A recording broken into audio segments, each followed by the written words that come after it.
The morning sun, filtered through the impossibly vibrant leaves of Zephyrian flora, painted the royal gardens in hues Kaelen Vance had never seen on Earth. He stood sentinel, his royal guard uniform, a stark contrast to the alien beauty. A small shadow fell over his polished boots.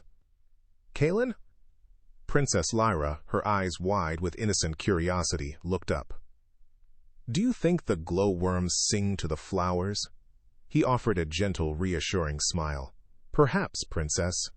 Everything here feels like it has a song." Before the words fully left his lips, a distant, concussive crump vibrated through the ground, followed by the piercing shriek of palace alarms. The serene garden exploded into flashing red emergency lights. The throne room became a maelstrom of destruction. Plasma bolts tore through ancient tapestries.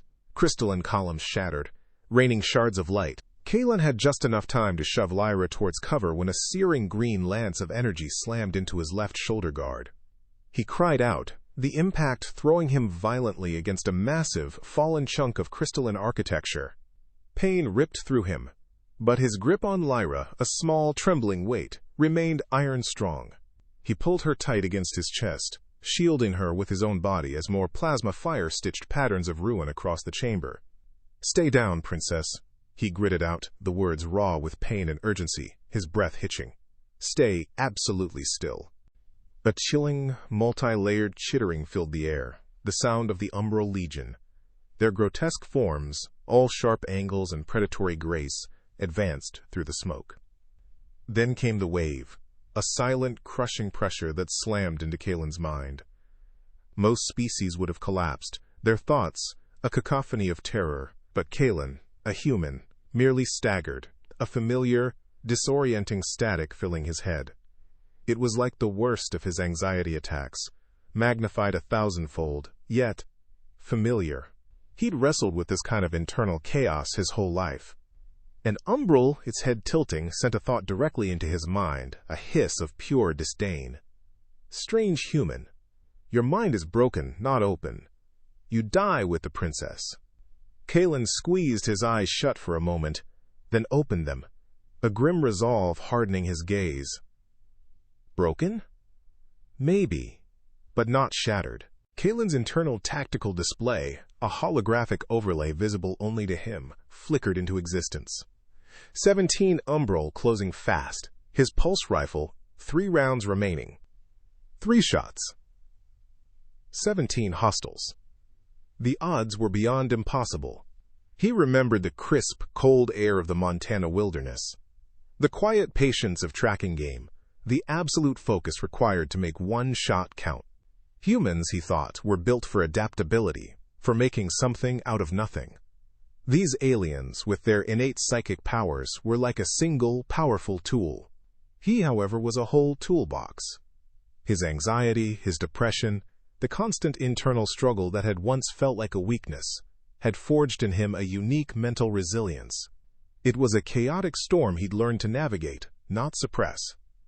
The Umbral's psychic noise was just another storm, one he could ride.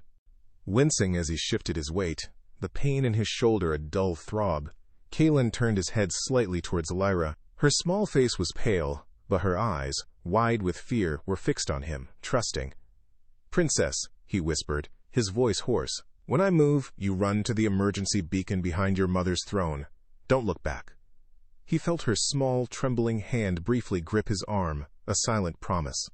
She nodded, a fierce, stubborn determination in her gaze that belied her age. As Kaelen scanned the debris, he saw Lyra subtly shift. Her eyes, sharper than he'd given her credit for, had spotted a discarded, glowing energy cell from a fallen guard's weapon. Without a sound, she scooped it up, tucking it into the folds of her simple royal dress. A small act, but a brave one. There was no time for hesitation. Kaelen sucked in a ragged breath, the Umbral psychic assault hammering at his skull like 1,000 tiny hammers. But he didn't fight it. He embraced the chaos, letting it wash over him, a familiar, disorienting white noise he'd learned to compartmentalize. This wasn't a clean, organized mind, he thought, but it was Kubble his. He roared, a guttural sound of defiance, and rolled out from behind the crystalline barricade, his pulse rifle snapping to his shoulder. Time seemed to stretch. The lead Umbral, its mandibles chittering, was the first target. Crack! A precise shot to its central eye, dropping it instantly. The heavy weapons specialist, winding up a plasma cannon. Crack! Its weapon exploded, taking the creature with it. And finally, the communications array, a shimmering device on the far wall, already pulsing with Umbral commands. Crack! The array sparked violently, then went dark. 3 shots, 3 targets, 3 critical hits. His pulse rifle clicked, empty. The remaining 14 Umbral faltered, their psychic assault momentarily broken by the sudden, unexpected losses. Confusion rippled through their hive mind, quickly turning to savage fury. Kaelen didn't give them a chance to recover. Dropping the rifle, he drew his sidearm and, with a practiced flick of the wrist, his combat knife. He moved like a ghost, an echo of the primal hunter from his Montana youth. The throne room, now a field of shattered stone and twisted metal, became his playground. He used the debris for cover, for leverage, for improvised weapons. A low-hanging archway became a choke point, a fallen column, a pivot. His movements were efficient, brutal. He wasn't stronger than them, or faster, but he was smarter, more adaptable, and utterly without mercy when cornered. The whir of his sidearm, the glint of his knife, the sickening thud of alien bodies. Each movement was calculated, a dance of survival honed by instinct and training. He fought through the pain in his shoulder, the exhaustion burning in his lungs for 97 agonizing seconds. He was a human, a force of pure, desperate will, and he would not break. The last Umbral fell, its multi-jointed legs collapsing with a final, chitinous clatter. Silence, thick and heavy, descended upon the ruined throne room, broken only by Kaelen's ragged gasps. His armor was cracked, his uniform shredded, and blood, both alien and his own, painted his battered form.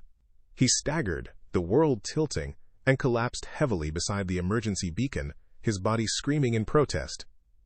Through a haze of pain and exhaustion, he lifted his head, eyes scanning the devastation. There, behind the shattered throne, a small form huddled, exactly where he'd told her to be. Princess Lyra. He managed a small, triumphant, utterly exhausted smile. His vision blurred, the edges of the world darkening, but he held onto that image of her, safe. Then, blessed oblivion began to claim him. The air in the throne room shimmered violently, an energy signature so immense it made the remaining debris vibrate. Even in his fading consciousness, Kaelen felt the sheer power of it. A figure materialized, not walking but simply existing, where moments before there had been only empty space. Queen Seraphina. She was a being of terrible beauty, her regal form wreathed in crackling psychic energy, her eyes, usually pools of serene wisdom, now blazing with fury and despair. Her gaze swept across the devastation, the fallen Umbral, her beloved palace in ruins. A wave of raw anguish washed over her, so potent that Kaelen, even through his haze, felt its sharp edge. Then her eyes landed on Lyra, safe behind the throne. The fury softened, replaced by a profound, bewildering wonder. Lyra! Her voice, resonant and powerful, cut through the silence. As Lyra, a small whirlwind of relief, launched herself into her mother's arms, Kaelen's vision flickered. He heard Lyra's small voice, clear and earnest, cutting through his fading senses. The humans saved me, Mother. Kaelen wouldn't let them take me. He felt a presence at his side, a gentle, probing touch on his forehead. Queen Seraphina. Her psychic probe was nated, not violent, but deeply inquisitive.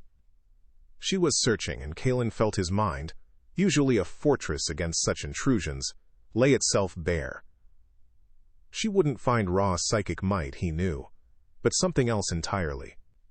He felt her astonishment as she sifted through his memories. The crushing weight of anxiety, the silent battles with depression, the desperate, unyielding grip on hope in the darkest moments. She didn't find a broken mind, but an unprecedented resilience, a unique human strength forged in the fires of internal struggle. He sensed her recognition of Lyra's small, clutched hand, still gripping the energy cell, a silent testament to the princess's own bravery. Queen Seraphina knelt beside him, her face a study in awe and profound gratitude. "Kaelen Vance," she said, her voice softer now, yet still resonating with power. "You have saved my daughter, my lineage. What would you ask in return for such heroism?" Kaelen's eyes fluttered open, struggling to focus on her, then on Lyra, who was now clinging to her mother, watching him with fearful concern. The words were difficult, forced through a throat raw from exertion. Just let me write to my sister back home," he rasped, a desperate longing in his voice. "Tell her that her big brother did something that mattered. And Lyra, she helped too, with the power cell." A faint smile touched Lyra's lips. As darkness finally consumed Kaelen's vision, he felt the Queen's psychic touch one last time, a whisper echoing in his retreating consciousness, an ancient phrase of honor, *honored protector of the innocent. He knew, somehow, that his sister would know. Weeks later, in the quiet solitude of a Zephyrian medical bay, Kaelen Vance looked out at the alien cityscape, a testament to a world he'd helped preserve. He was recovering, the plasma wound healing, the exhaustion fading. He had learned the full meaning of the Queen's whispered title, a rare and profound honor among the Zephyrian people, etched into the annals of their history. Then, the message arrived, a simple data scroll from Earth, from his sister. Her words were full of pride, love, and a fierce, almost disbelieving joy that her quiet, often struggling brother had become a hero across the stars. He didn't need the accolades, the titles, or the alien gratitude. He realized with a quiet, profound sense of peace that the only reward he truly needed was the knowledge that sometimes, simply being human, with all its flaws, its anxieties, its hidden resilient strengths, was more than enough to make an extraordinary difference. He had done something that mattered, and that, finally, was enough.